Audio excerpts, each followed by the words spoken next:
Merci beaucoup, Victoria. Non, je vais faire extrêmement court. L'idée, c'est juste de resituer le cadre en fait dans lequel on est. Donc là, c'est un webinaire organisé par l'Observatoire de territoire zéro chômeur de longue durée, donc qui a été créé il y a un peu plus d'un an, on va dire, dans sa phase de préfiguration et qui est véritablement en activité depuis le début de l'année. Donc là, c'est notre deuxième webinaire. Le premier avait abordé, donc le but de l'Observatoire, je rappelle, c'est évidemment d'encourager, de soutenir, de valoriser la recherche et particulièrement la recherche participative, qui est chère aussi à nos amis d'ATD Carmonde. Et puis, à beaucoup de chercheurs, en réalité, qui s'investissent sur ces sujets, qui sont aussi souvent des chercheurs qui s'intéressent aux questions territoriales, aux questions de l'économie sociale et solidaire, aux questions sociales, et donc qui ont l'habitude, en fait, de ces modes de participation. Et la dernière fois, on avait plutôt présenté la vision des chercheurs. On avait commencé par un webinaire sur les manières d'appréhender la recherche, des questions épistémologiques. En fait, on était plutôt sur cette entrée-là, autour de ces recherches participatives. Et là, aujourd'hui, c'était plutôt de voir comment ces recherches, quelles étaient leurs conditions de mise en œuvre, au fond, sur les territoires, et quel était le vécu, l'expérience, l'intérêt, les limites, les freins, les difficultés aussi, que peuvent contenir, évidemment, ces recherches du point de vue des acteurs. Voilà, donc là, on est dans un effet miroir, en fait, avec un changement de catégorie d'intervenants. Et donc, ce sera évidemment tout à fait riche parce qu'il y a aujourd'hui de nouveaux territoires qui arrivent. Je crois qu'on est à 54 au total maintenant. Ça doit être, je pense.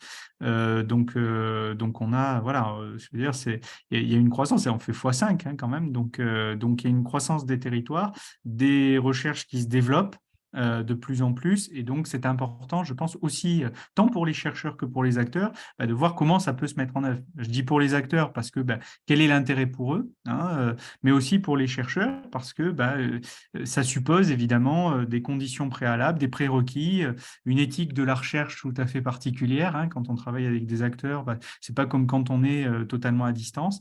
Donc, c'est important, voilà, d'avoir aussi ces retours d'expérience pour qu'ils soient profitables à tous. Voilà.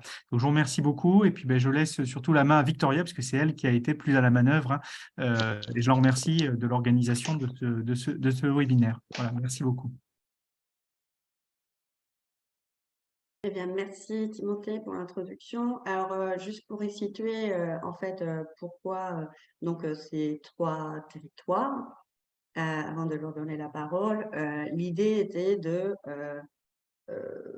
parler un peu de comment ce processus de recherche en co-construction avec les acteurs du terrain est vécu, comment il est construit, quels sont les besoins à un moment donné qui ont été identifiés pour pouvoir les mettre en place, l'accompagnement nécessaire à ce que ça se passe bien. Et puis également les sujets sur lesquels les sujets qui ont été abordés.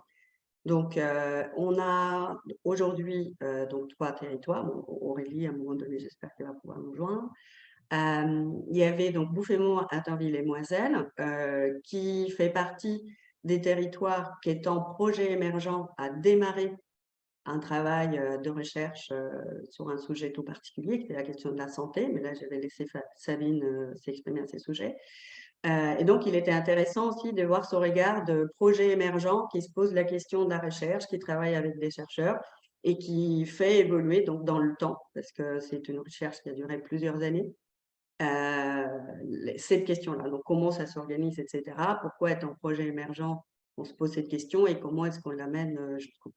Donc, il y a Alexandre Moutard, qui est du territoire des Poitiers, récemment habilité, dont nous avons eu aussi la possibilité d'écouter lors du premier webinaire Gilles Kerr, qui travaille sur le territoire.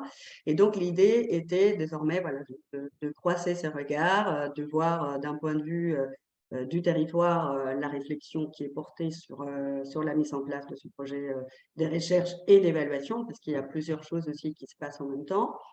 Et donc, finalement, il y avait donc, le territoire de Colombey, que lui avait fait donc l'objet d'une recherche sur la question de l'inversion de la logique de l'emploi pendant plusieurs années par donc un binôme des chercheurs.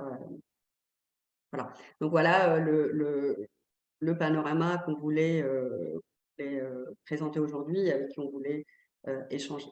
Donc, sans plus de préambule, donc je vais laisser la parole donc à Sabine pour qu'elle puisse se présenter, donc commencer à parler peut-être de comment ce processus est né et comment il a évolué. Donc bonjour, je m'appelle Sabine Fanon, donc moi je fais partie du territoire BAM, Bouffémont, Attaville-Moisselles. Le projet de recherche, la recherche a commencé en 2020, quand on était juste territoire émergent. Et donc l'association, qui était constituée que de bénévoles, à la fois qu'on appelle les bénévoles fondateurs et des chercheurs d'emploi, des PPDE. Donc, on a été contacté par une chercheuse du CNAM qui était intéressée pour étudier au sein d'un territoire émergent la répercussion de la santé sur le chômage. Et donc, d'abord, on a eu un premier entretien avec eux, et puis ensuite, est-ce que je développe tout maintenant ou pas? Je ne sais pas. Tu peux commencer déjà pour poser les cadres, effectivement, avant Voilà. de rentrer dans les détails. Donc, du coup, on a d'abord l'équipe projet a eu un entretien avec les chercheurs, les chercheuses, c'était 2 personnes, 2 dames. Et puis ensuite, on a ensuite vu avec les PPDE s'ils, à part dans une réunion du lundi, comme on avait l'habitude, s'ils avaient envie d'adhérer. Et ensuite, le projet s'est enclenché. Voilà. Et il a fini en septembre 2022. Très bien, merci beaucoup. Donc Alexandre, vous qui êtes dans une phase donc des démarrages, Voilà. comment cette question se pose?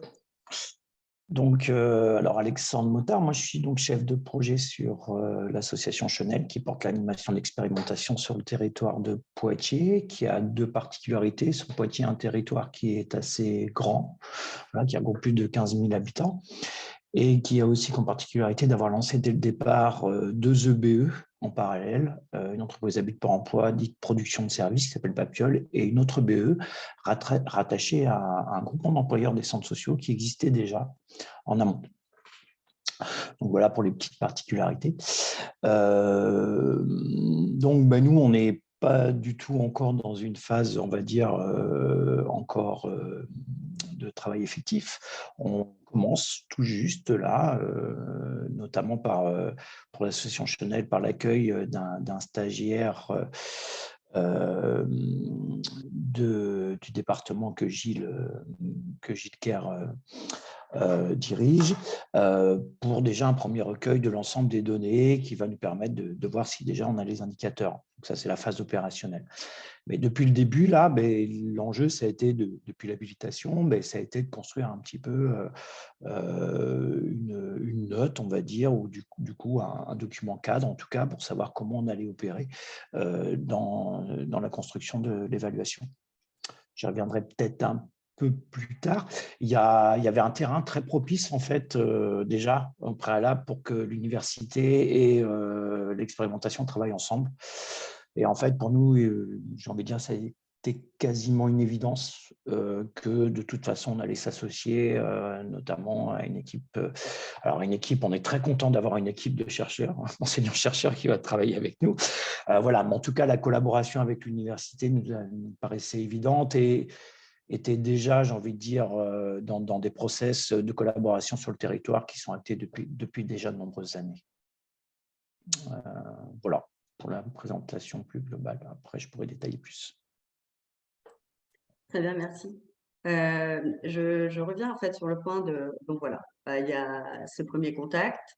On imagine, voilà, donc on commence à avoir dans les cas d'ébouffement, on va aller voir donc les personnes privées de règlement d'emploi pour savoir comment enfin, si elles s'acceptent ou pas de rentrer effectivement dans la recherche. Alors du coup, vous avez eu besoin de quoi? Comment est-ce que vous avez organisé justement l'intégration de partenaires? Donc, ça sera la même question pour Alexandre, mais du coup, comment envisagez-vous ce travail d'intégration de chacun et chacune de partenaires du projet, et notamment des personnes privées de l'emploi?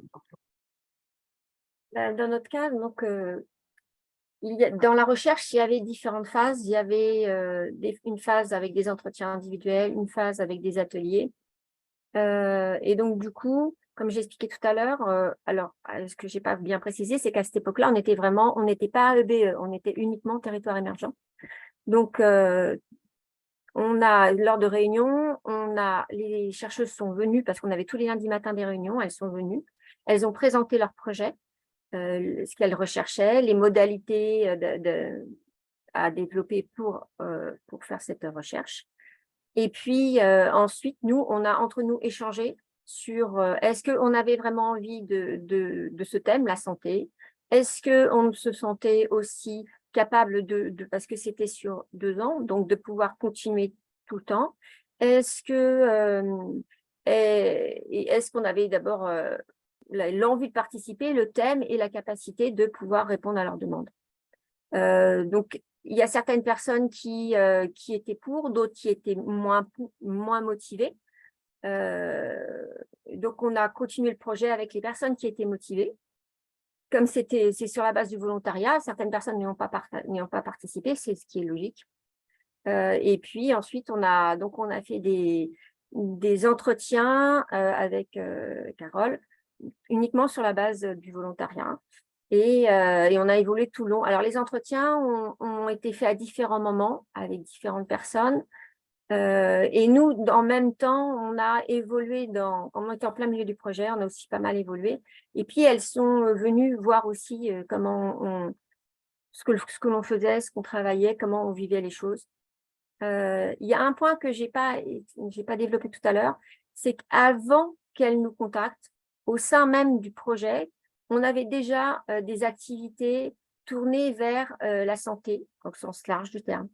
On avait eu, par le biais de bénévolat, il y avait eu des ateliers sophrologie, il y avait eu des ateliers photo et un atelier peinture. Moi, quand je suis arrivée en 2019 dans le projet, on avait un atelier peinture qui est toujours d'actualité, c'est-à-dire qu'il continue d'exister en dehors du temps de travail, mais on a encore la mairie nous prête un local et le bénévole continue à venir et on continue, ceux qui veulent, à participer à cet atelier.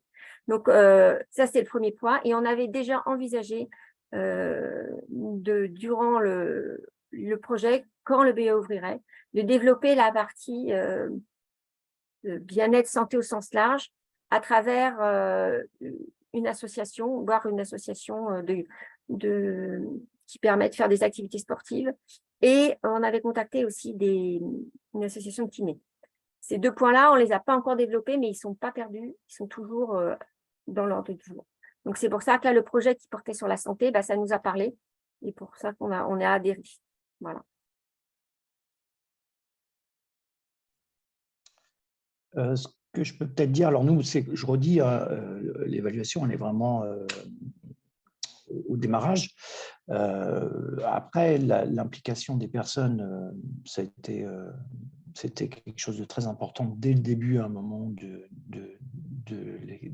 de l'expérimentation, enfin pas de l'expérimentation, de la volonté de déposer un projet. Donc, il y a eu un gros travail qui a été fait. La particularité aussi, c'est que chez nous, le projet a été initié notamment en collaboration avec 3 centres sociaux. Donc, ça veut dire des centres sociaux qui sont déjà en lien avec les habitants du territoire dans plein de domaines. Et c'est aussi par le biais de ces centres sociaux qu'il y a une mobilisation très forte qui a pu être mise en place dans la construction du projet. Le CLE, le dernier CLE qu'il y a eu, là, dernièrement, on avait encore à un moment 35 personnes privées durablement d'emploi qui étaient présentes. Après, là, ce qui s'est passé plus en lien avec l'évaluation, aujourd'hui où on en est, c'est des personnes probablement d'emploi nouvellement salariées, donc des CIP, qui souhaitent rentrer par exemple dans la commission qui va à un moment porter, coordonner et assurer le pilotage de l'ensemble de l'évaluation. Il y a déjà des gens qui se sont fait savoir. Il y a un autre niveau de participation qui est déjà lancé, c'est-à-dire que Gilles Kerr, avec des collègues à lui, enseignants-chercheurs, sont déjà intervenus à 2 reprises auprès à un moment des personnes salariées des EBE pour commencer à faire un point d'étape. Voilà. Maintenant, ce qu'on est en train de finaliser, c'est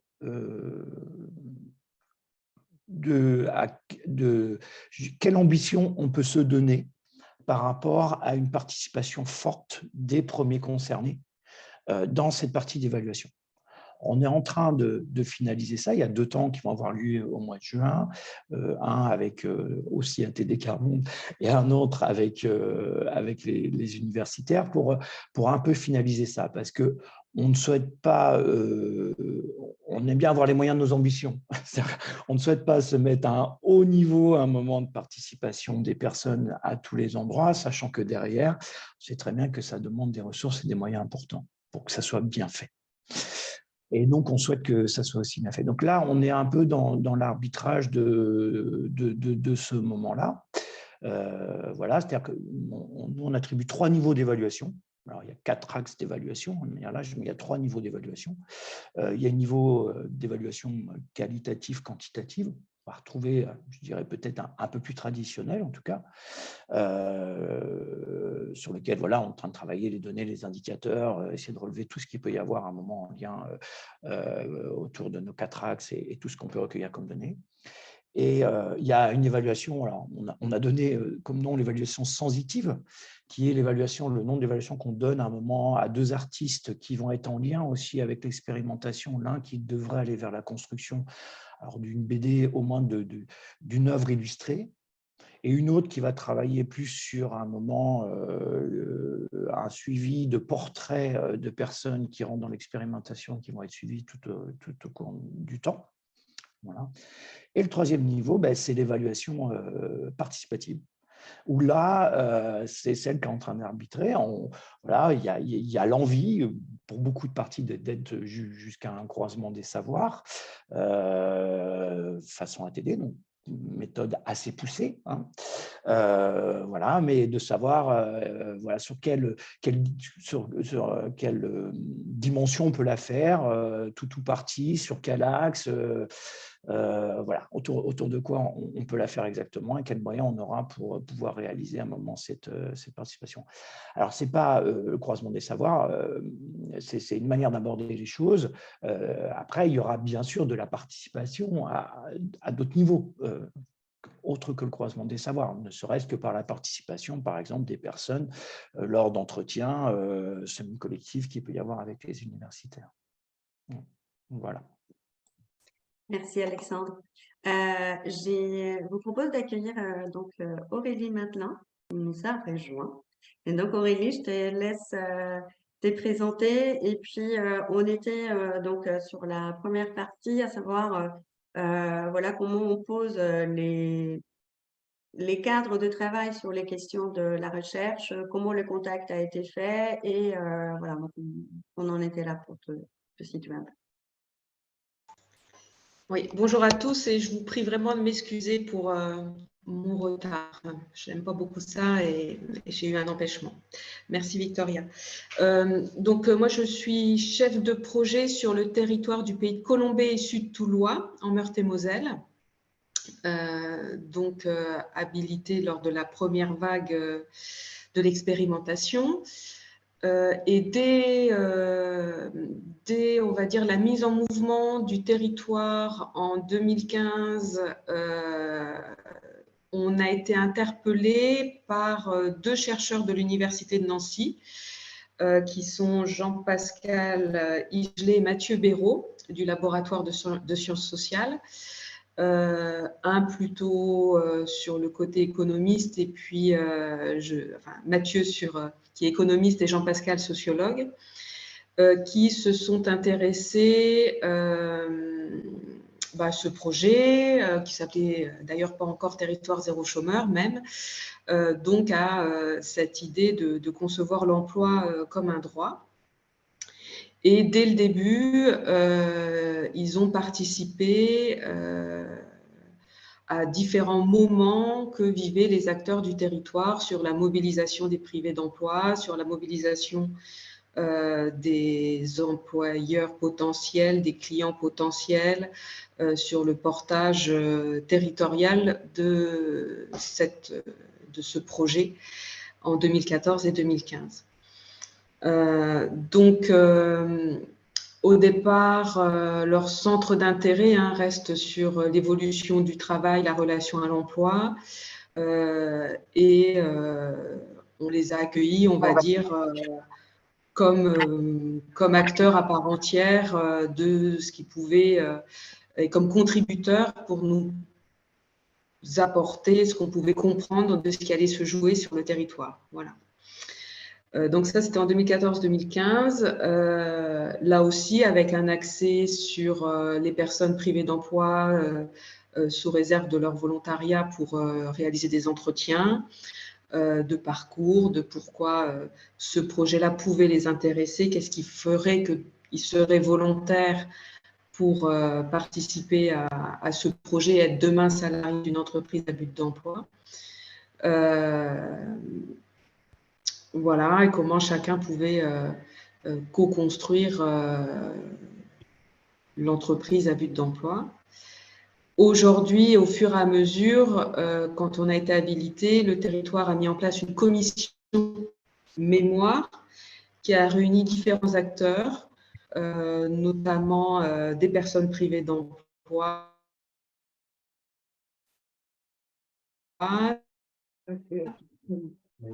l'appartement, les syndicats, la mission locale aussi, qui se sont portés volontaires pour travailler en commission, voilà, avec l'axe de qu'est-ce qu'on voulait évaluer, qu'est-ce qu'on pouvait apporter comme contribution sur l'évaluation de ce projet.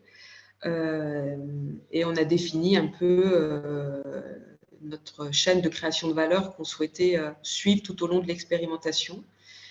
Et Mathieu Béraud et Jean-Pascal Igelet se sont inscrits aussi dans le cadre de cette commission pour nous apporter des éléments, notamment sur l'exhaustivité, avec l'idée de regarder aussi les personnes qui ne souhaitaient pas être volontaires et pourquoi, le côté non-recours, mais également comment est-ce qu'on arrivait à atteindre l'exhaustivité en tant que moyen et en tant que qu'est-ce que ça voulait dire être exhaustif dans l'entreprise à but d'emploi.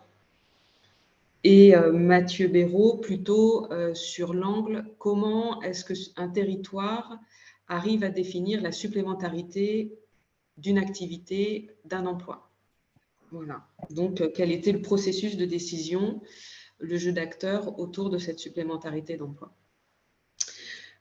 Voilà, mais en ayant leur liberté de chercheur, voilà, le territoire, le comité local n'a pas fait une lettre de mission à ces chercheurs, mais ce sont bien eux qui se sont emparés de leurs problématiques de recherche. Est-ce que je vais un peu plus loin tout de suite? On en est là, tu arrives au On en bon est là. moment, tu vois, voilà, C'était ça y est. cru Donc comprendre. voilà, donc on a le portrait donc de la démarche donc sur les 3 territoires. Désormais, voilà, donc on sait comment ces contacts s'est établi, la manière comment ça commence à s'organiser.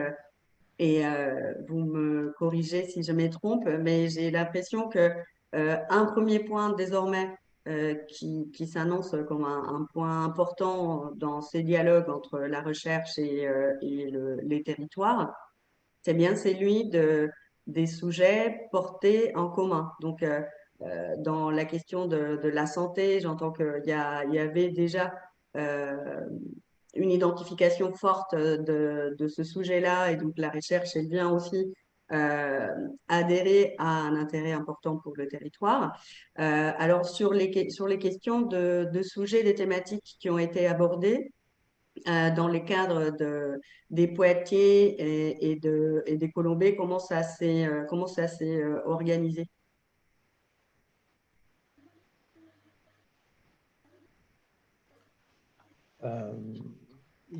Alors, du côté de Poitiers, je peux vous nommer les 4 axes qui ont été retenus par rapport à ça.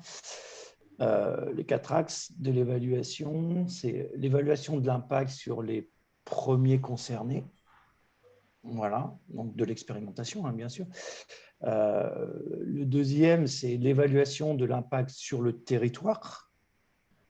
Alors, dans le premier, c'est là où on va retrouver d'ailleurs certainement tout ce qui va concerner la question de la santé, la question du parcours, voilà, sur des enjeux comme ça. Donc, l'impact sur le territoire. Il y a là aussi la question de la plus-value économique qui interviendra.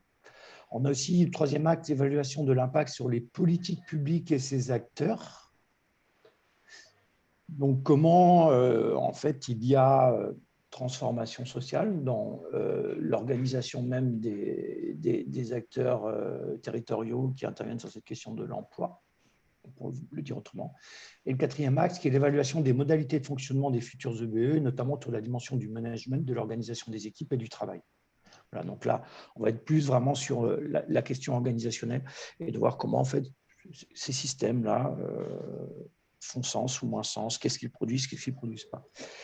C'est là, moi, je parle un peu sur couvert de Gilles, qui pourra peut-être intervenir s'il le souhaite, parce que moi, je suis arrivé en janvier, donc il y avait déjà un travail préalable qui avait été fait avant que j'arrive.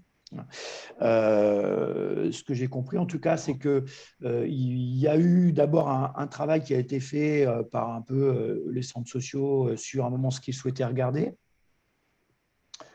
Et assez rapidement, il y a eu une discussion et des échanges avec notamment les universitaires, l'équipe qui était pressentie, qui avait envie de participer pour construire ensemble et s'arrêter sur un moment, un ensemble d'axes et de regards qu'on pouvait avoir autour de cette évaluation. Sachant que l'équipe de recherche de Poitiers a elle-même déposé auprès de, je ne sais plus quel organisme, mais a répondu à un appel à candidature autour de l'expérimentation et voilà, avait ses propres axes. Et en fait, tout ça, c'est assez cohérent et tout ça va assez ensemble. Alors, Gilles, je ne sais pas si tu veux rajouter quelque chose par rapport à ça. Non, il n'a pas l'air. Non. Pardon, vas-y. Non, c'est bon. Ouais, ok. Voilà ce que je peux dire un peu sur comment on s'est mis d'accord. Et là, comme je disais, en début d'année, on a affiné tout ça.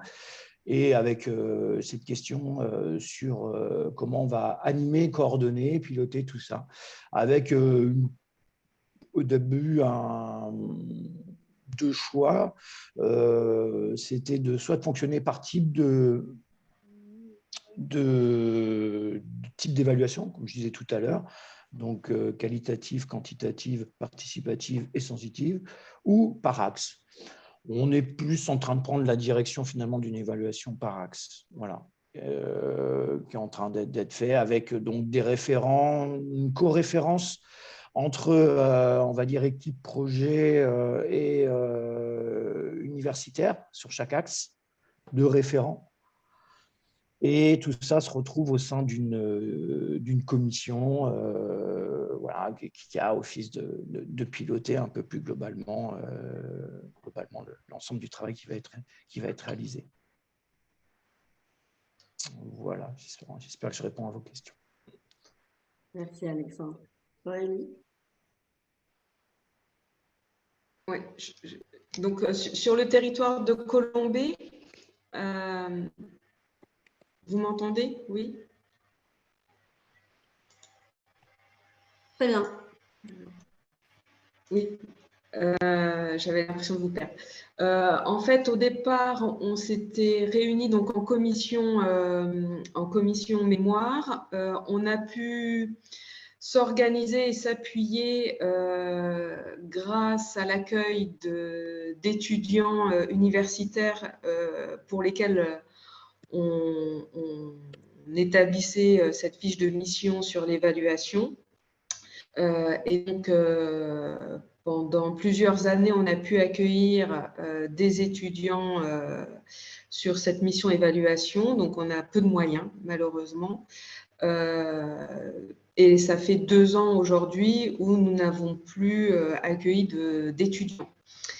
Et on n'a pas de moyens pour, on va dire, étoffer l'équipe projet sur cette mission évaluation et suivi.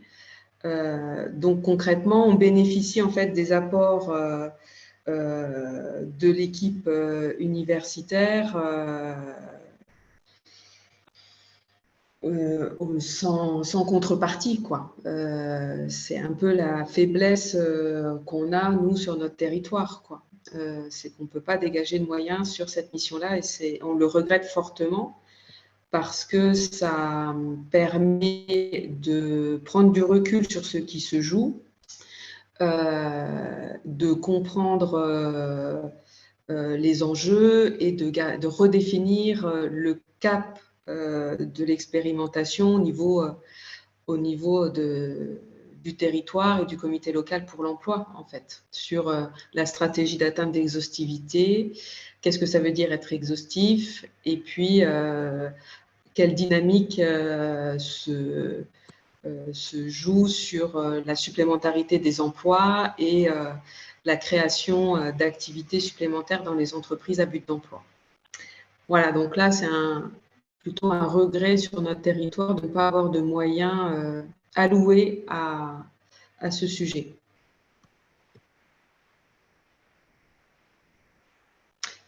Sabine? Oui, comment dire, sur le thème sur quoi porter la recherche, c'est ça. Comme j'ai dit, c'était sur la santé, mais initialement, ce qui s'est passé, c'est que c'était une recherche-action qui émanait du CNAM et à laquelle adhéraient Pôle emploi, Cap emploi, Solidarité Nouvelle face au chômage. Et dans l'équipe des chercheuses, il y avait Carole j'ai du mal à dire, Tutsi-Reur, pardon, qui voulait travailler avec TZ. Donc, du coup, c'est pour ça que on a été inclus dans la recherche. Elle voulait travailler avec un territoire émergent de TZ parce qu'elle avait déjà travaillé et elle était très sensible à ces situations et c'était, en plus, ça sortait de Pôle emploi, c'était une autre point de vue que Pôle emploi ou Cap emploi. Et le thème étant la santé au chômage. Initialement, c'était la santé et le chômage. Et au fur et à mesure, ça a aussi un peu débordé sur la santé, le chômage et l'activité professionnelle antérieure au chômage et ultérieure au chômage. C'est-à-dire quand on reprend une activité, ça a été beaucoup plus large. Voilà. Nous, on était participants, donc on était tout le protocole, c'est le CNAM qui a tout mis en place. Ils nous ont proposé des entretiens, différents types d'évaluations. Il y avait des points tous les 6 mois, des visios, parce que c'est tombé en pleine période de Covid. Donc, il y a aussi beaucoup de chambardements qui a eu lieu parce que des choses étaient prévues qui n'ont pas pu avoir lieu à cause du Covid, puisque Covid égale réunion impossible, égale atelier impossible, égale beaucoup de choses problématiques. Voilà. Donc, leur idée, c'était de comprendre l'impact du chômage sur la santé et aussi après comment les chercheurs d'emploi, quand ils sont au chômage, comment ils gèrent leur santé, ce qu'ils mettent en œuvre, les choix qu'ils sont obligés de faire parce que chômage égale moins de financement, moins de moyens, moins de possibilités d'accès aux soins. Ça, c'est à la fois durant la recherche, quand on en parlait, quand il y avait les copies, ça a été dit. Et moi, je l'ai vécu donc quand on était en association. Voilà. Et tous ces éléments-là ont été ressortis petit à petit. Il y avait aussi des stratégies mises en place. Tout ça, ça a été évalué sur cette période-là. Et après, comme dit nous, l'enquête a fini, il y a eu un colloque en septembre 2022 pour rendre compte de tous ces éléments-là. Voilà. Donc nous, effectivement, par rapport aux autres, c'est déjà fini et ça s'est arrêté. Il n'y a pas de continuité là, mais ça s'est arrêté pas totalement. C'est-à-dire que l'enquête, la recherche-action a été finie, mais Carole travaille encore avec nous et on continue à travailler sur ce sujet à travers elle, on continue à évoluer parce qu'il y a, bon, j'en parlerai plus tard, mais il y a des choses qui ont été mises au sein de l'EBE et du CLE pour justement continuer sur cette lancée. Voilà.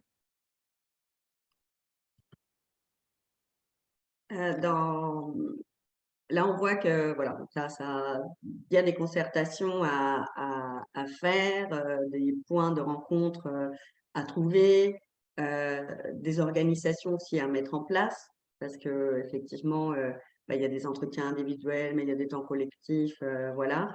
Comment s'est porté tout ça d'un point de vue de l'équipe projet? Là, j'ai entendu une commission mémoire, une autre commission passe par là. Enfin, comment on arrive en fait à se poser cette question de OK, il faut l'organiser, comment je l'organise? Et à partir de là, quelles sont peut-être les limites ou les points à faire ressortir de la mise en place effective pour vous en tant qu'équipe projet et salariés donc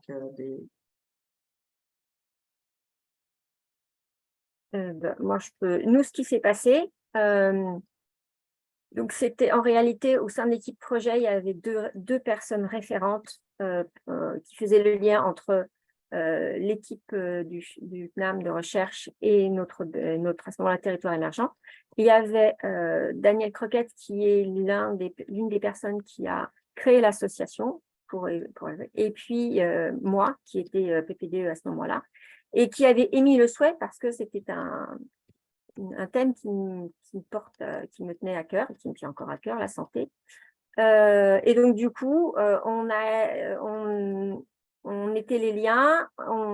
Et moi, j'ai été chargée de contacter les personnes qui voulaient témoigner, donc de voir les personnes qui avaient envie de témoigner et de voir avec Carole quand on organisait les entretiens ou faire le lien logistique. Et donc, c'est toujours sur la base du volontariat. Donc, je faisais des appels. Quand on avait nos réunions le lundi, je demandais si les gens voulaient participer, ceux qui voulaient, etc. Mais comme j'ai rappelé, c'était au moment du Covid. Donc, malheureusement, la partie qui était atelier n'a pas pu se faire chez nous parce que on est tombé en pleine période de Covid et que la recherche-action, elle avait une durée. Donc, ils ont avancé et puis cette partie-là, chez nous, n'a pas pu se faire. Mais par contre, Carole est intervenue, c'est-à-dire qu'en plus, donc, ils ont participé. Carole est venue et Anne-Marie sont venues au groupe projet, en plus des réunions avec les PPDE du lundi, ils sont venus aux réunions projet qu'on avait le jeudi avec les autres bénévoles. Elles ont participé au CLE, elles ont présenté leur projet au CLE. Il y a eu tout ce travail qui a été fait. Voilà, c'était un échange petit à petit qui a été perturbé, mais qui s'est fait et qui je me répète, mais qui a permis, je pense aussi, d'ouvrir les yeux chez nous dans certains domaines et peut-être aussi de certaines personnes a été bénéfique. Voilà, on en parlera peut-être après, mais ça leur a permis énormément d'avancer personnellement.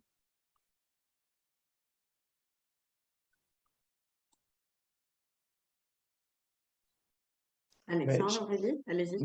Ouais, moi j'en ai un peu déjà parlé tout à l'heure.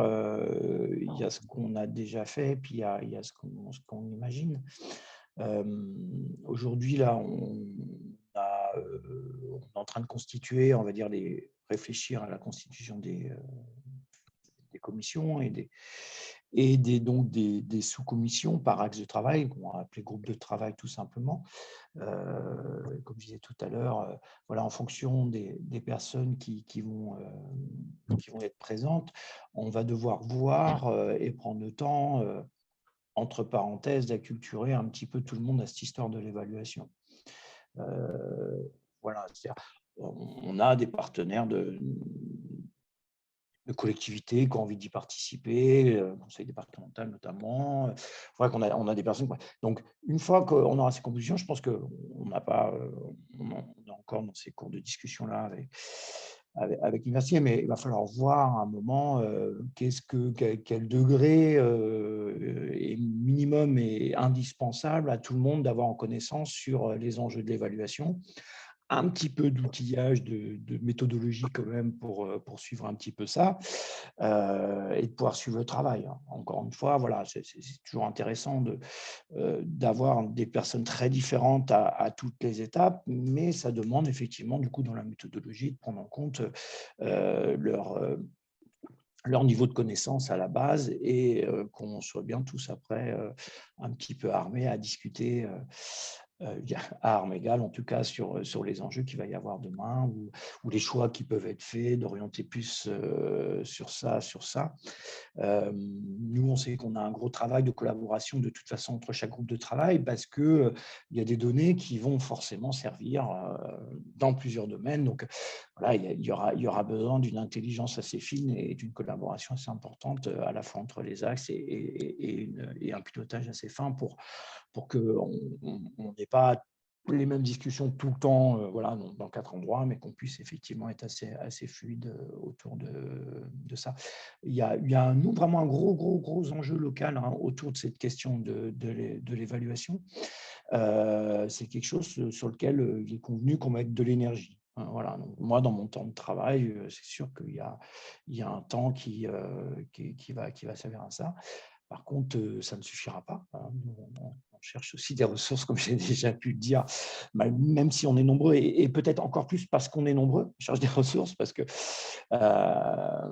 du coup, il y a besoin d'avoir une articulation très forte autour de tous les différents travaux qui vont être menés.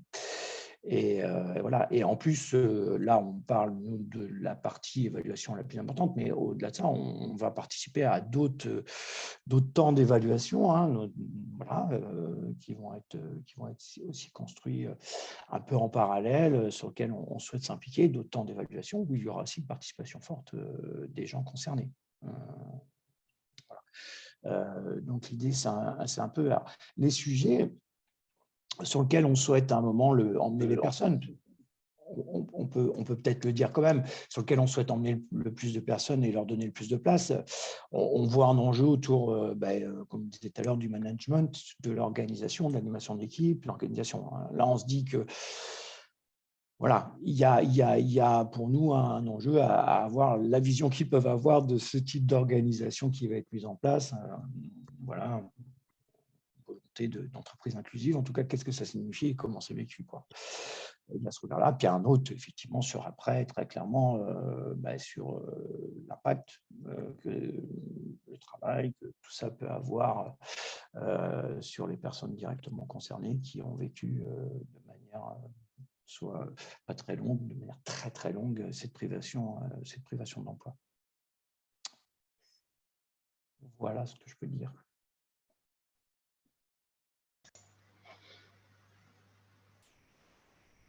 Vas-y, Annie. Je peux intervenir sur Colombey. Très vite, on a voulu évaluer en marchant, on va dire, en expérimentant ce qui se passait, puisqu'on savait qu'on faisait partie d'une expérimentation et donc on souhaitait contribuer à l'évaluation de cette expérimentation en apportant notamment, en effet, des notions de trajectoire de vie, de plus-value sur le territoire, d'impact, on va dire, plus sur la création de valeur sur notre territoire.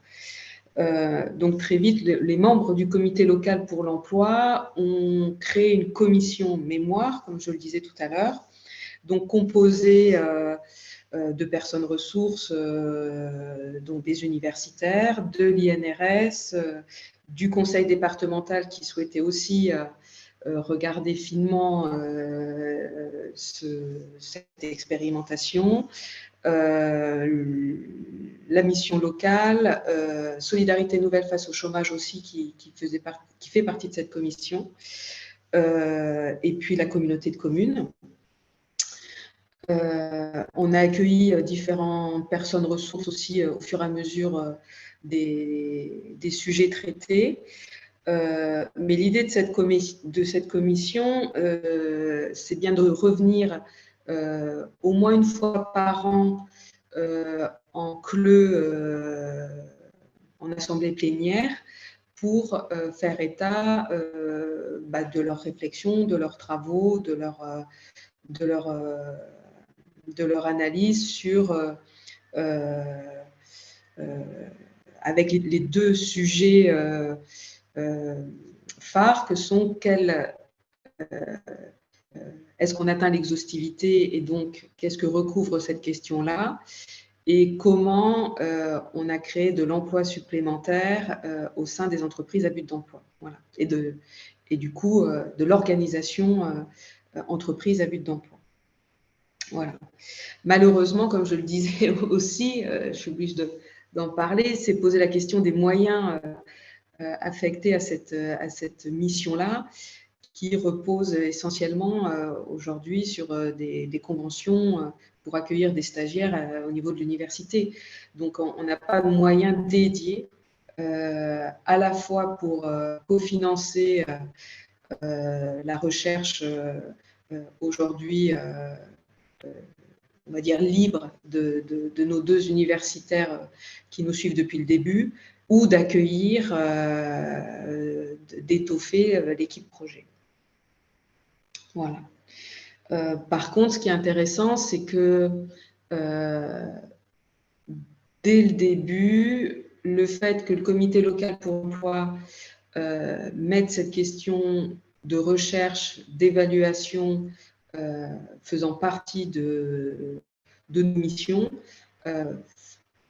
ça fait que chacun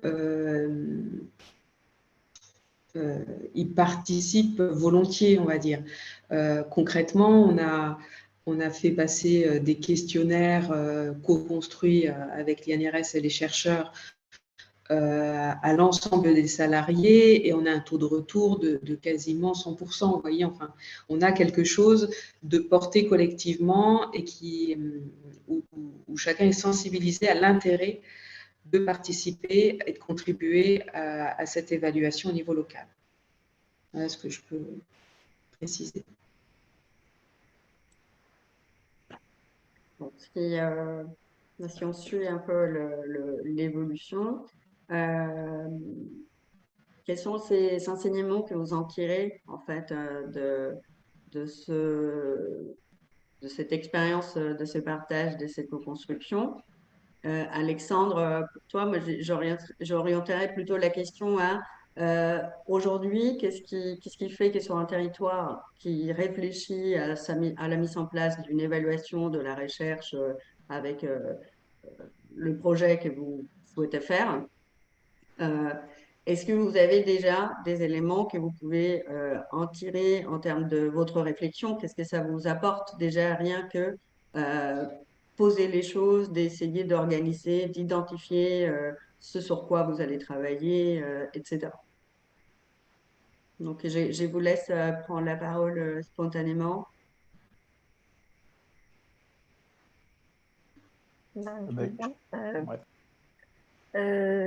Donc, moi, le premier élément, comme j'expliquais, ça a permis, à travers les entretiens, certaines personnes ont eu l'impression de déposer un poids et d'être écoutées. Donc ça, c'était au niveau des PPDE, c'est le premier élément, c'est que ça leur a permis de s'exprimer, pas seulement sur la santé, parce que la santé, c'était le vecteur d'écoute, mais sur leur parcours de façon générale, sur leur parcours professionnel et les soucis durant leur parcours professionnel, sur le chômage et le problème du chômage de façon large, individuel, familial, tout autour.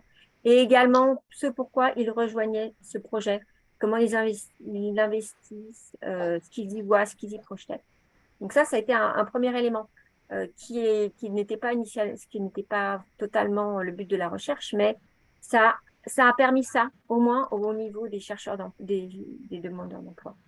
Le niveau au-dessus, c'est on a pu participer au colloque. Donc ça, c'est aussi également on était devenu, quand le colloque a eu lieu en septembre 2022, nous on a été EBE le 1er juin.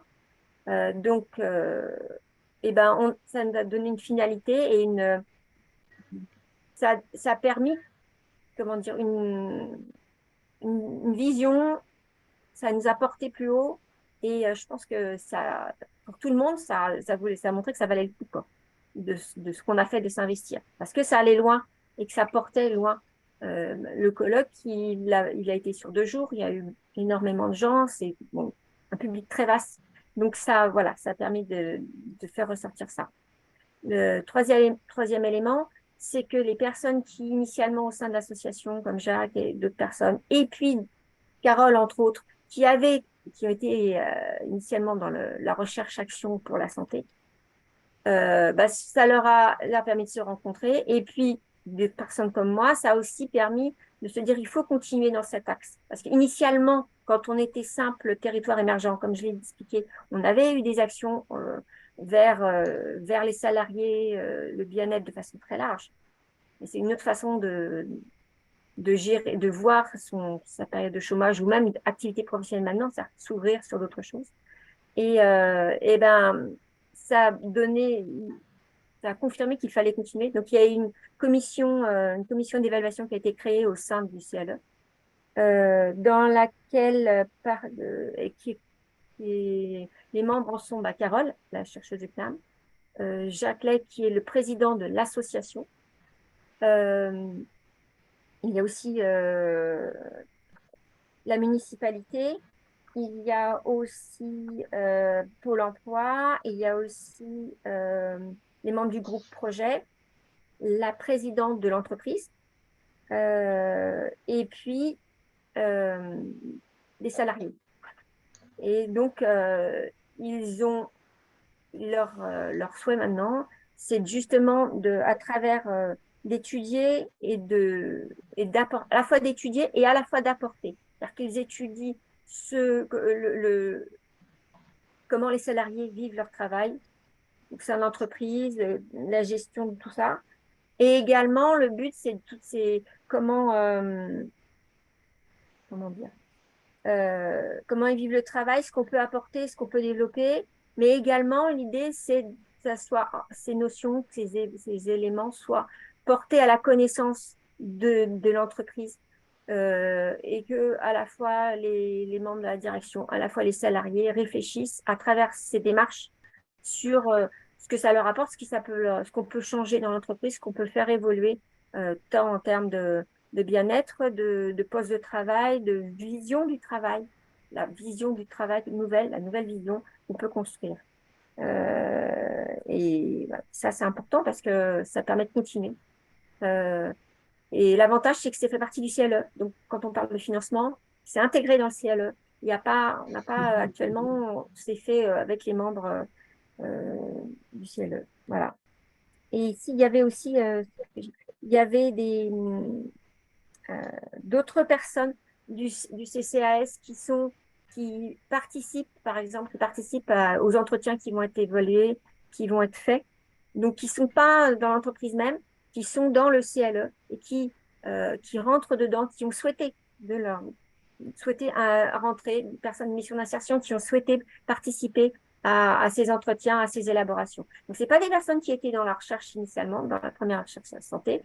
Ce n'est pas des personnes qui sont au sein même de l'EBE, par contre, c'est des personnes qui sont dans le CLE, qui, par définition, ont vécu toutes ces évolutions ont énormément soutenu l'évolution du projet quand on était simple territoire émergent et qu'ils étaient dans le CLE, étaient très moteurs. Et ces personnes vous poussent leur raisonnement jusqu'à rentrer dans cette commission et à participer à cette commission. Voilà.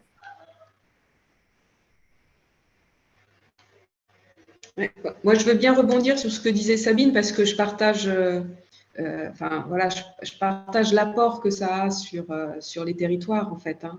et sur l'idée de pouvoir faire évoluer en marchant, prendre en compte des choses pour avancer sur ce qu'on trouve en fait. Voilà.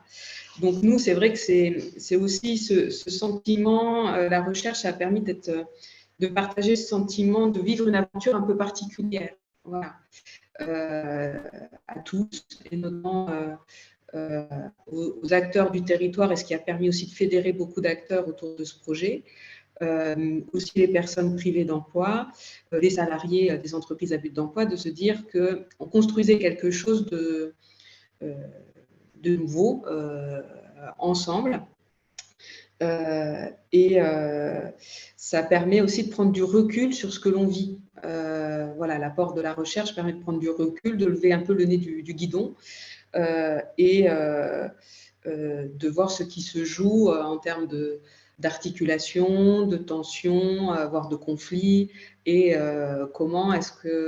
qu'est-ce que ça traduit et qu'est-ce qu'on met en place pour améliorer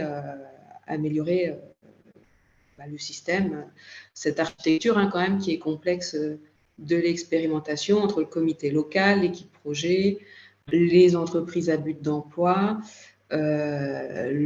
l'écosystème du territoire aussi et tous les employeurs du territoire, donc tous les acteurs du territoire. Donc il faut prendre un peu du recul et c'est bien d'avoir ce temps au fait, on est là pour créer de l'emploi sur le territoire, un territoire zéro chômeur.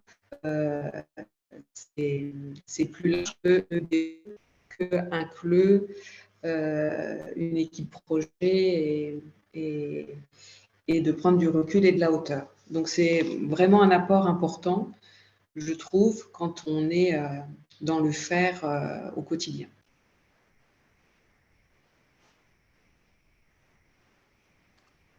Moi, je suis pleinement d'accord avec ce qui a été dit par mes collègues. Enfin, je pense que les enjeux ont été bien dits juste avant. Ce qu'on pressent, nous, en tout cas, c'est de continuer à affirmer et, je dirais, à pouvoir aussi légitimer une intention, l'intention notamment autour de cette expérimentation qui était aussi portée par les centres sociaux du territoire de Poitiers depuis plusieurs années, qui est celle autour du pouvoir d'agir, de la capacitation, on peut la nommer comme on veut, mais en tout cas de faire en sorte qu'une personne, quand on la met finalement dans une situation où elle peut, eh bien, elle fait. Bien souvent, en tout cas, si on arrive à lever un petit peu les freins, c'est ce travail-là qui avait déjà été travaillé avec des universitaires dans le cadre d'actions portées par des centres. Hein, c'est une continuité pour nous. On a hâte de pouvoir continuer à approfondir avec d'autres regards, enrichis par d'autres. Voilà, ça c'est ce qu'on sent le plus. Et après, là où on a tout à apprendre et où l'évaluation est extrêmement pertinente, c'est effectivement qu'est-ce que cet environnement complexe, comme il a été défini tout à l'heure, qu'est-ce qu'il a comme impact de manière très large sur un territoire, sur nos collaborations, sur la complexité du monde aujourd'hui. Et ça, c'est voilà, là c'est intéressant. Et puis avec l'idée qu'en plus, c'est quelque part un peu des garde-fous pour nous. C'est-à-dire que quelqu'un qui va regarder un peu l'organisation, voilà, ça permet aussi d'aller voir des choses. Et puis nous aussi, du coup, dans le même regard, de regarder des choses et d'être attentif à ce qu'on fait comme travail et qu'on ne perde jamais notre objectif premier qui est effectivement de sortir des personnes de la précarité et de la pauvreté et que ça, c'est intéressant parce qu'on peut avoir tous la difficulté ou, je veux dire, l'écueil de vouloir à un moment faire vivre des organisations pour des organisations. On sait tous qu'à un moment, c'est l'écueil propre aussi des écosystèmes et des organisations. C'est qu'à un moment, elles vivent pour elles ne vivent plus pour les gens. Donc, comment on arrive à ce qu'on soit bien toujours là et l'évaluation, pour ça, voilà, c'est la manière de faire, de voir et de regarder pour que tous on puisse travailler dans le bon sens, quoi. Moi, je dirais comme ça, pour faire simplement. Alors, très bien, merci à tous les trois. Est-ce que on laissera un moment donc pour que vous reveniez s'il y a des éléments que vous voulez rajouter? à cette expérience que vous voudriez souligner pour partager avec les chercheurs qui sont connectés et pas mal de territoires également. Ça d'un côté, et puis après de faire le tour, on passera aux questions si vous voulez. Pour les questions, donc il suffit juste de lever la main, d'accord, pour que je puisse vous identifier et que vous intervenez pas en même temps. Donc voilà, donc je vous laisse Sabine, Alexandre et Aurélie peut-être rajouter des éléments si vous souhaitez, et ce que vous retiendrez en fait de ce processus que j'entends, en tout cas pour BAM et d'une certaine manière aussi pour Colombais, peut ou est encore dans la continuité. Donc, Moi, je voulais juste, dans les questions, ce que ça apporte au territoire, ou est-ce que c'est, comment dire, est-ce qu'on peut dire aux futurs territoires ou aux EBE existants déjà, est-ce que c'est intéressant ou pas? Moi, donc c'est juste, je vais donner l'avis d'une ancienne PPDE qui est devenue salariée et qui a vécu la recherche Action CNAM, donc qui a fait les deux parties, les deux états, et puis maintenant qui suis salariée. Je pense que oui, c'est bénéfique, et à différents niveaux. Le premier, c'est que je pense, comme il a été dit tout à l'heure, ça permet de prendre du recul. Le fait d'avoir des équipes extérieures qui travaillent sur un sujet qui nous concerne, mais nous, on a le nez dans le guidon, comme il a été dit, et puis on a notre point de vue, notre façon d'aborder le problème. Le fait d'avoir une équipe extérieure qui a l'habitude ou qui essaye de comprendre le sujet, mais par leur point de vue, universitaire, chercheur, ça nous permet, je pense, d'abord d'ouvrir notre champ de vision, notre champ de pensée, notre champ de raisonnement, notre méthodologie, parce qu'on apprend, on échange des méthodes, on apprend. Donc ça, c'est bénéfique à la fois pour des futures recherches et aussi pour le quotidien, la façon de voir la vie dans l'entreprise. Moi, j'ai toujours coutume de dire, et c'est ce que je disais déjà quand on était simple territoire émergent et qu'on échangeait le lundi au sujet de différents sujets, j'expliquais aux gens, mais des fois, l'avantage, il faut faire l'effort de faire un pas de côté pour voir un angle d'approche un peu différent. Et les chercheurs ou d'autres équipes qui viennent nous apporter des connaissances ou des méthodes, ils nous permettent de faire ça. Et comme j'ai expliqué, on apprend aussi, on apprend des méthodologies, on apprend des questionnements, on apprend des techniques. Et la preuve, c'est que nous, là, après la recherche sur la santé, il y a une commission d'évaluation et qui continue un peu cette méthodologie par entretien, par questionnaire, et qui continue à réfléchir et qui emmène avec elle des acteurs locaux, le CCAS, le département, le conseil départemental, des gens qui initialement ne rentraient pas dedans et qui rentrent aussi dans le principe de l'EBE et s'intéressent et sont vecteurs pour porter plus loin l'information et le comprendre. Et s'ils comprennent, ils vont mieux y participer, mieux le défendre, ce qui est intéressant, souvent. Et puis, ça permet aussi à ce que les autres comment dire, d'autres partenaires ou d'autres sphères, entre guillemets, découvrent le projet par eux-mêmes, parce que le projet, on le découvre par ce qui est fait, ce que vous faites. Mais là, ils le découvrent par eux-mêmes. Quand je suis allée en septembre au colloque, j'ai eu la chance de pouvoir témoigner, ce qui m'a permis de présenter ce qu'on faisait, ce qu'était une EBE, ce qu'était un territoire émergent. Et du coup, dans ce colloque, il y avait des gens de Pôle emploi qui ne connaissent pas forcément très bien le projet. Des gens de Cap Emploi, il y avait des psychologues, il y avait des chercheurs d'emploi. Donc, ces personnes, ça m'a permis de porter une autre façon, leur faire développer, comprendre le projet d'une autre façon. Et ça, je pense que c'est un bénéfice immense Et donc, qu'on soit territoire émergent, qu'on soit EBE, on a tout intérêt pour le futur, pour que les choses soient comprises, pour que le projet évolue, pour que la troisième loi sorte. On a tout intérêt à ce que, par différents canaux, on investisse différents niveaux de la société, différents pôles, des chercheurs, des entreprises, et par différents canaux, voilà, et différentes façons de porter la parole. Donc, je pense que c'est pour aller plus loin, pour avancer et pérenniser tout ça.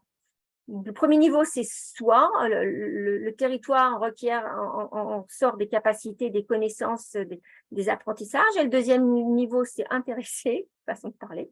C'est qu'on apprend à se faire connaître, on nous connaît. Et ben voilà, le but, il est quand même là. C'est que les choses, elles avancent, elles continuent.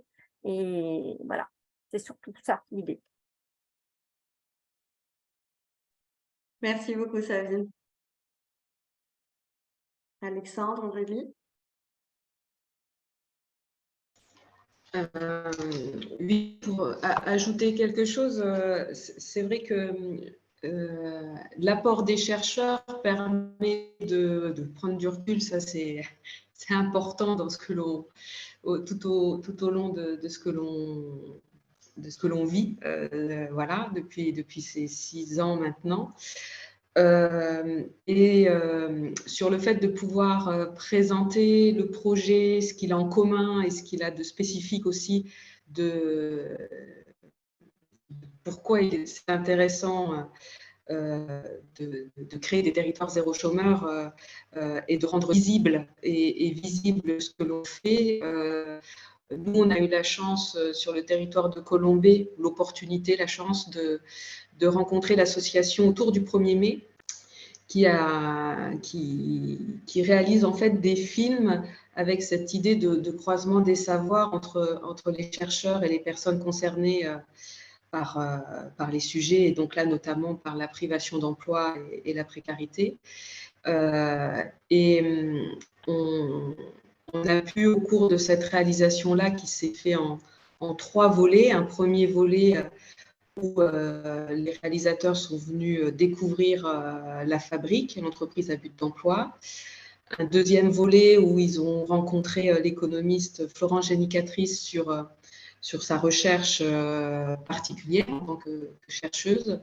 Et un troisième volet où il y a eu cette rencontre entre les salariés de l'entreprise et Florence Génicatrice, la chercheuse, pour dialoguer un peu sur les objets de recherche, de travaux.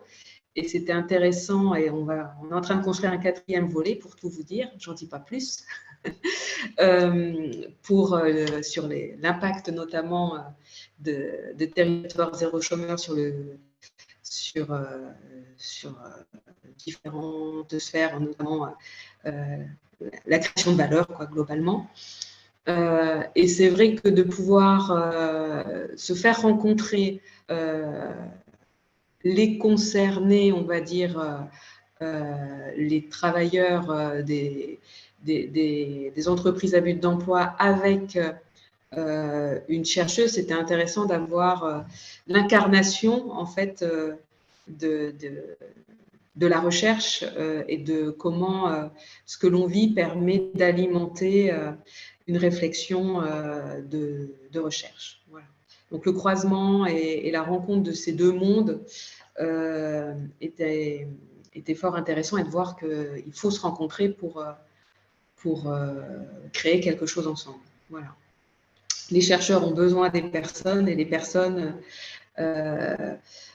apprennent en effet du retour de ce que renvoient les chercheurs sur ce que l'on vit. Voilà, pour progresser.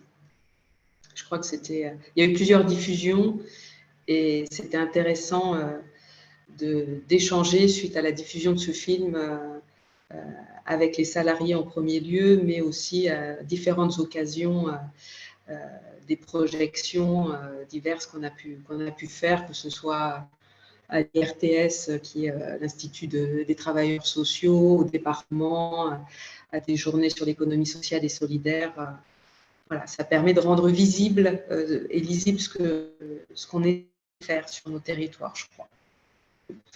Et il est disponible, vous pouvez le regarder, il faut taper « Travailler ensemble » autour du 1er mai et vous devriez tomber dessus. Si tu peux nous transmettre C'est la le lien, promo.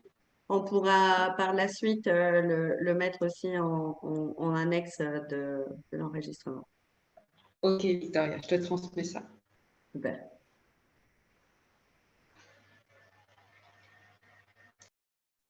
Non, nous, on a hâte que ça commence. Voilà, je vais m'en tenir à ça. Eh bien, très bien, merci à tous les trois. Désormais, voilà, si vous avez des questions, donc la parole est à vous. Ok, donc il y a une première question des Christian. Si vous pouvez juste vous présenter très brièvement quand vous prenez la parole, qu'on sache d'où vous venez, de quel territoire ou de quelle université, si vous êtes d'un territoire d'une université. Enfin, C'est en tant que bénévole impliqué sur le territoire de l'ODEV que j'interviens. Donc, je suis au conseil d'administration des deux structures. La première qui était la structure à l'initiative de la démarche et la deuxième structure, c'est celle qui gère le BE. Donc là, moi, je veux témoigner d'une chose parce que là, je suis très intéressé par notamment l'intervention de Sabine. Pas que, mais c'est celle-là qui m'a beaucoup impliqué, enfin, qui m'a beaucoup intéressé. Moi, je me situe, alors elle se situait en amont par rapport en tant que PPDE, par rapport au projet en tant que territoire émergent. Moi, je témoigne d'une deuxième mise en œuvre, c'est qu'on a eu sur l'ODEV l'installation d'une autre expérimentation nationale qui sont les maisons sport-santé. Et dans ce cadre-là, on a commencé avec la maison sport-santé, enfin, un travail de sensibilisation au niveau des PPDE en attente d'embauche sur une information sur les bilans forme physique, qui sont les bilans personnels, individuels. Et comme la maison sport santé a impulsé des interventions dans les entreprises, on s'est mis aussi en attente par rapport, dès qu'on aura mis en place le CSE, de travailler sur leurs interventions au sein de l'entreprise EBE, notamment sur, et ça a à voir aussi avec la médecine du travail, sur un travail autour des postures, autour des bonnes situations de mise en œuvre par rapport à certaines activités. Moi, je pense, nous, concrètement, on a différentes activités, notamment les gens qui sont dans les postes supports, qui sont essentiellement des postes sédentaires, en opposition, je pense, au maraîchage, où c'est des positions, enfin, des structures et des positionnements au travail qui sont complètement différentes. Et ça, avec la maison sport santé, on était en train de penser à des modes d'intervention en fonction du type d'activité. Et ça s'est fait en aval de la mise en place de l'EBE. J'ai vu avec le témoignage de Sabine que c'était en amont. Donc là, on se situe en aval donc par rapport à une mise en œuvre. Et de fait, ça me fait penser qu'on aurait peut-être intérêt à commencer au niveau des questionnaires qu'on a à faire avec les PPDE, à déjà poser les questions autour de la santé pour avoir des données qui nous permettront ensuite de travailler par rapport aux résultats pratiques qu'on aura à travers la mise en œuvre des interventions des enseignants qui sont déjà au niveau de la maison sport santé et qui viendront dans l'entreprise travailler avec les PPD, enfin avec les salariés. Ça ne sera plus des PPD. Voilà. Merci pour les interventions, madame, que j'ai trouvé très intéressantes. Merci, Christian. D'autres questions?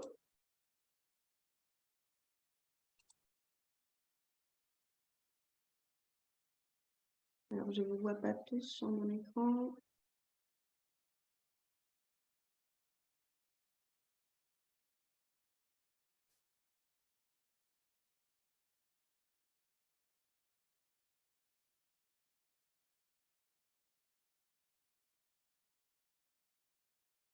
Il y a Dominique qui demande la parole, je crois. Oui, je suis désolée, je faisais des… Ah oui, pardon, j'attendais les petites mains, Dominique. Ça va bien? Oui, je sais, mais comme je cherchais désespérément où la trouver, je ne la trouvais pas. Donc, je l'ai fait pour de vrai, quoi. Voilà. Merci, Victoria. En fait, moi, je voulais remercier Sabine. Bonjour. Bonjour. Bonjour, Sabine. C'est un vrai plaisir d'entendre dans l'après-coup le retour d'expérience d'un parcours qui a duré quand même 2 ans et demi. Il y a des choses qui... Mais en tout cas, pour nous, équipe de chercheurs, donc du CNAM,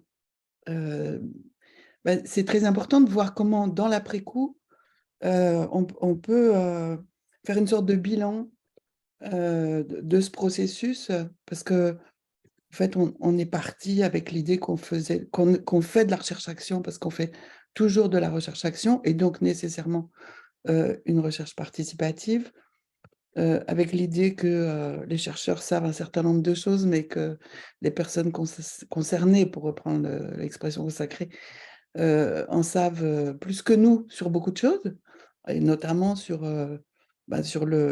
la question qu'on souhaitait mettre au travail, c'est santé, chômage et travail, dans tous les sens du terme, quoi. C'est-à-dire, est-ce que dans les histoires de travail, la santé a été abîmée?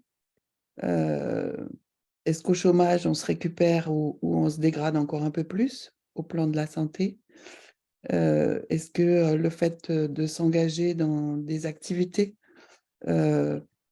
même avant d'accéder au contrat de travail, ça déplace le rapport à soi, le rapport aux autres, le rapport euh,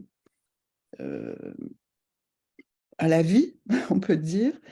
Et puis après, le salariat, qu'est-ce que ça change? Et au risque évidemment de voir se reproduire, parce qu'il n'y a pas de raison, hein. Les territoires, ils ne sont pas hors du monde, ils ne sont pas sur une... Enfin, ce n'est pas le monde des bisounours non plus.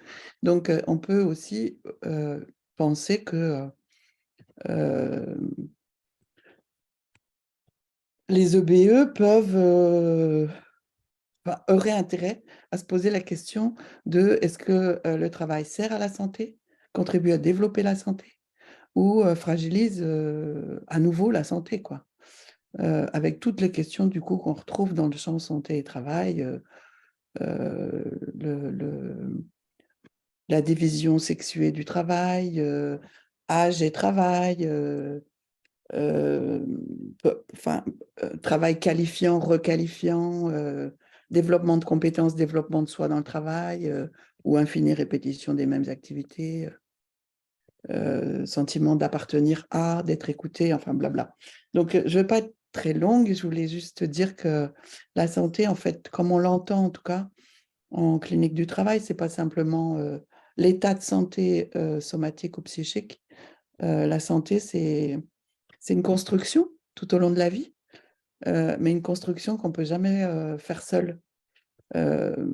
Bon, évidemment, vous comprenez qu'il y a des liens très étroits entre santé et pouvoir d'agir, ou plus d'ailleurs exactement pour nous, puissance d'agir, parce qu'il y a la dimension, pas simplement du faire, mais de l'être dans cette affaire. Donc, on parlera plus volontiers de puissance d'agir. Mais bon, tout ça, c'est des nuances. Mais en tout cas, Sabine, un grand merci à toute l'équipe aussi là-bas. Et puis, j'espère qu'on aura d'autres occasions de poursuivre, parce que c'était une super belle aventure, et nous aussi, on était super heureux de l'opération colloque, parce qu'enfin, on décloisonnait les institutions, on sortait de l'invisibilité du chômage et des chômeurs. Les chercheurs d'emploi étaient au présent aussi au colloque, parlaient au nom de leur expérience propre, mais au-delà, on voyait bien que ce qu'il y avait en partage dans cette expérience, qui est une expérience extrêmement difficile, surtout si elle dure trop longtemps. Donc, merci. Et puis, merci à Victoria d'organiser ces réunions. C'est un beau dispositif. Merci beaucoup d'avoir permis de participer. Et puis, peut-être d'autres collaborations. Merci Dominique. Il y a Amina qui vous aurait posé une question. Oui, bonjour tout le monde. Je me présente brièvement. Je suis doctorante à l'Université de Paris. Je suis en train de finaliser ma thèse sur les processus d'institutionnalisation de démarches territoriales. Pareil, je remercie tout le monde pour leur intervention. Et j'avais une question plus particulièrement à Madame Matelin et à Monsieur Moutard. En fait, ça concerne surtout deux éléments que vous avez évoqués lors de votre intervention, qui sont la supplémentarité en fait et l'exhaustivité. Comme on le sait tous, lors du processus de l'habilitation d'un territoire, il y a des éléments concrets qui sont demandés, la liste des activités potentielles, des prévisions d'emploi. Est-ce que entre ce que il a été prévu, entre ce qui a été projeté et initialement prévu, est-ce que après, lors de l'exercice de l'EBE, est-ce qu'il y a des divergences qui sont constatées? Est-ce que des définitions de ces concepts-là changent lors du lancement et du vécu de l'EBE? Est-ce qu'après, avec le temps, on revient sur ces éléments-là et on les redéfinit? Et je voudrais avoir votre avis. Peut-être Madame Matelin pourrait plus m'éclairer avec le recul, vu que vous faites partie de la première loi. Et également, Monsieur Moutard, votre avis m'intéresse. Merci beaucoup. Ouais, merci. Oui, en effet, hein, nous, ça a évolué, ça s'est affiné et ça s'est co-construit au fur et à mesure du déroulement hein, de l'expérimentation, à la fois sur la définition d'éligibilité et au regard des cas de figure, des trajectoires de vie, c'est reposer des situations qu'on n'avait pas prévues, évidemment. Parce que la vie est pleine de surprises, et tant mieux.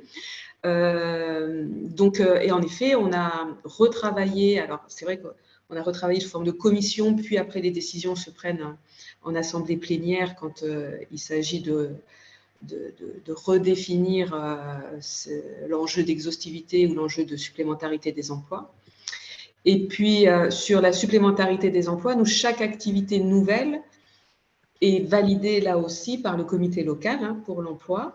Donc, on a eu des nouvelles idées au regard des compétences, aptitudes des personnes qu'on rencontrait et de ce qu'ils portaient comme proposition d'activité. Et puis aussi, on a affiné qu'est-ce qu'on entendait par supplémentarité d'emploi. Vous savez, il y a le concept de non-concurrence à supplémentarité aussi qui a évolué.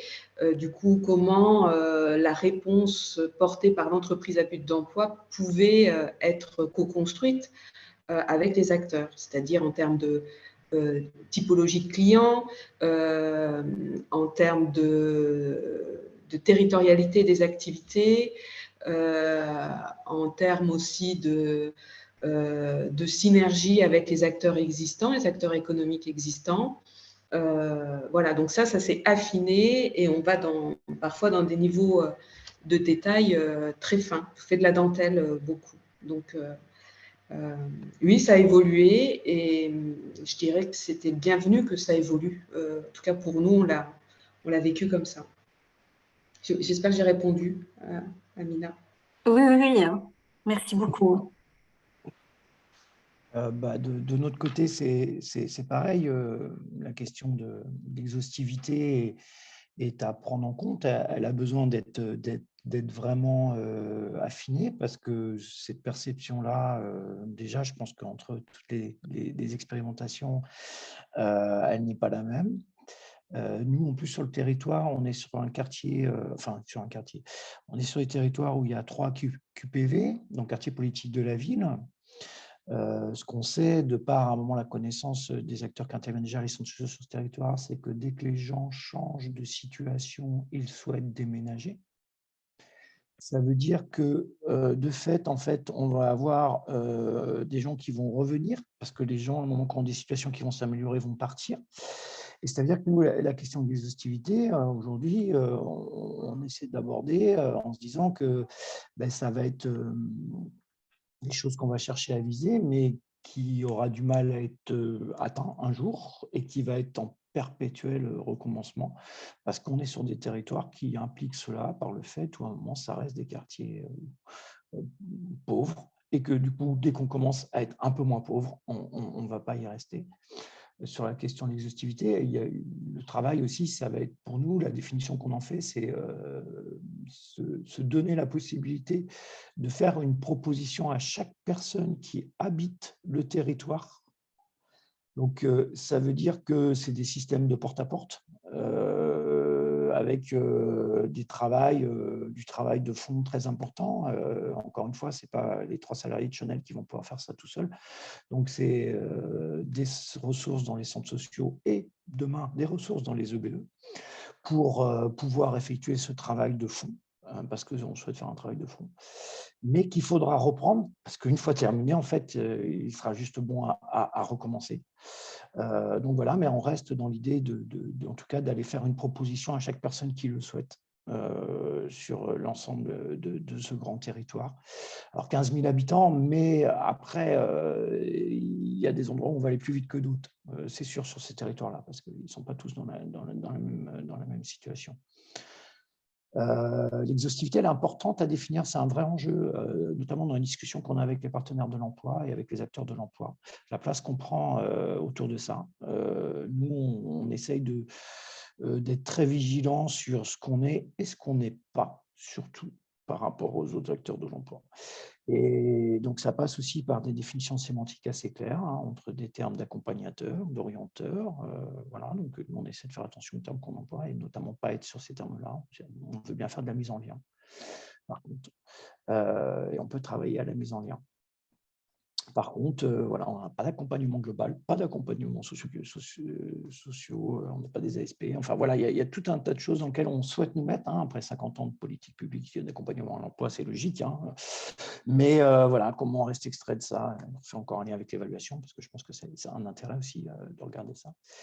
Et sur la supplémentarité, oui, alors, une difficulté qu'on a pu avoir sur ces questions-là, elles ne sont pas venues du monde de l'entreprise classique. C'est plus ce regard à un moment des SIAE qui traverse pour certaines une phase pas facile au regard de la remise en question d'une partie de leur activité, voilà, pour ceux qui suivent un peu l'actualité autour de ça. Donc nous, on se retrouve là un petit peu dire, voilà, pointer du doigt, mais eux, ils ont des moyens, nous, on n'en a plus. Bon, voilà, alors, on essaie un petit peu de dénouer tout ça par la mise en place de chartes, de conventions, voilà. Et par contre, on a commencé à travailler avec des entreprises, le centre des dirigeants, des jeunes dirigeants de la Vienne, voilà, où on a pu échanger, organiser un échange entre 50 chefs d'entreprise et des personnes, des CIP, donc des personnes qui venaient des nouvellement salariés, et puis des équipes projets. Et c'est intéressant parce que, par contre, vraiment, ils nous disent, mais votre histoire de territoire, là, on n'en veut pas, en fait. Si on a envie de bosser avec vous, on a envie de bosser avec vous. Et du coup, la question de la supplémentarité, là, on voit, elle touche déjà cette question de territorialité, qui est clairement assez définie dans la loi, mais est-ce que c'est des choses qui peuvent être discutées, échangées? Qu'est-ce qui pourrait être l'écueil? Qu'est-ce qui pourrait être les garde-fous si jamais on venait un petit peu à discuter un peu plus largement de cette question-là? Là, nous, on a besoin de construire. Là, autant sur l'exhaustivité, on est plus clair et on avance clairement. Sur la supplémentarité, on voit qu'il y a un gros travail encore sur nos territoires à faire avec les acteurs concernés, quoi. Voilà. Merci beaucoup.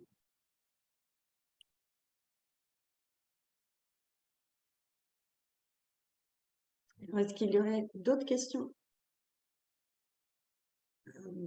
Des questions de partage, peut-être, d'autres territoires qui sont présents?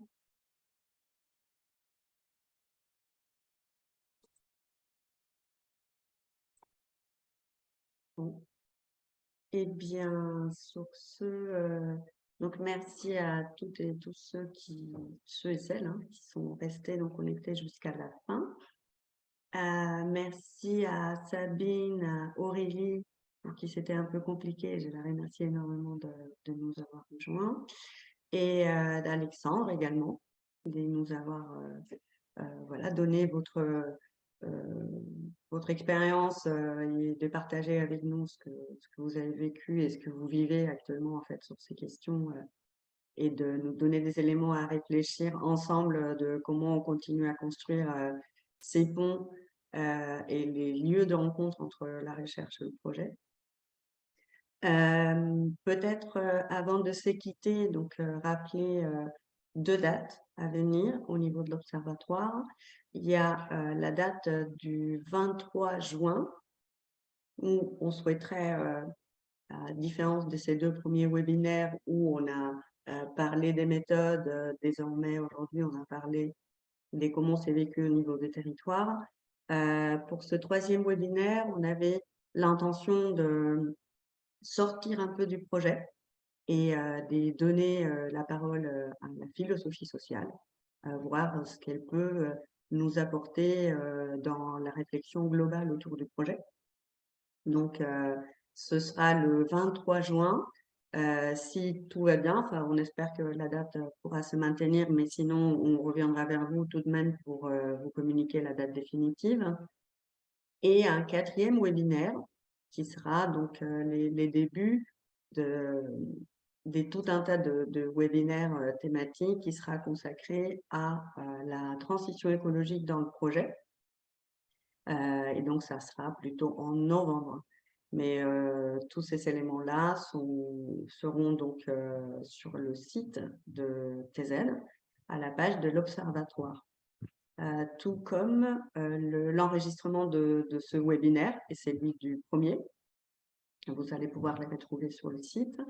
Et notamment les travaux qui ont été faits sur les territoires, qui sont également disponibles en ligne via la base des données de l'Observatoire également. Donc, il y a les travaux de Jean-Pascal Igelé, de Mathieu Béraud qui ont été mentionnés. On a fait un lien, me semble-t-il, avec les travaux du CNAM qui ne sont pas encore publiés, mais Dominique nous fera suivre en fait, dès qu'ils se seront disponibles. Et donc voilà, pour rappeler quelques éléments de ce contour. Je laisse Timothée qui voudrait donc clore la séance. Oui, non, mais je vais être très court, tu l'as fait, j'ai eu un petit souci de connexion pour changer. À Sciences Po, c'est toujours un peu compliqué. Donc, merci beaucoup. J'ai quand même pu tout suivre, hein, à part la fin. Là. Donc, merci beaucoup à toutes et tous, vraiment, pour la qualité aussi et la richesse de vos interventions, où on voit bien l'intérêt aussi, évidemment, hein, qu'en retirent les acteurs. Hein, vous avez tous insisté sur ce point et c'est important, voilà, aussi ce lien-là, parce qu'on a vu le débat aussi la dernière fois, c'est le passage du statut d'objet au statut de sujet, hein, de l'acteur qui n'est pas voilà, qu'un objet de recherche que l'on viendrait finalement investiguer, mais qui en est bien un acteur en réalité. Voilà, ça c'est un point, il me semble tout à fait, même éthiquement, tout à fait fondamental et qui évidemment est très associé à ce projet. Et je crois que vos interventions l'ont parfaitement démontré. Donc, on vous en remercie très sincèrement. On mettra voilà, tout ça en ligne de sorte que les personnes qui n'étaient pas disponibles puissent profiter évidemment de ces échanges. Et puis, effectivement, on se donne rendez-vous probablement donc, le 23 juin. Mais on cale encore des intervenants. Voilà, donc ça dépendra aussi de cela. Merci beaucoup en tout cas, et merci à Victoria aussi beaucoup d'avoir tout préparé, parce que là c'était vraiment elle qui était la cheville ouvrière totale de ce webinaire, et donc et puis très investie évidemment sur l'Observatoire, donc c'est l'occasion aussi de la remercier. Voilà, merci à toutes et tous, et bonne journée. Merci, au revoir. Bonne journée, à très bientôt. Merci, au revoir. Bonne Merci. journée. Au revoir, à bientôt. Au revoir. Au revoir, bonne journée. Au revoir, merci. Au revoir. Bonne journée. Au revoir.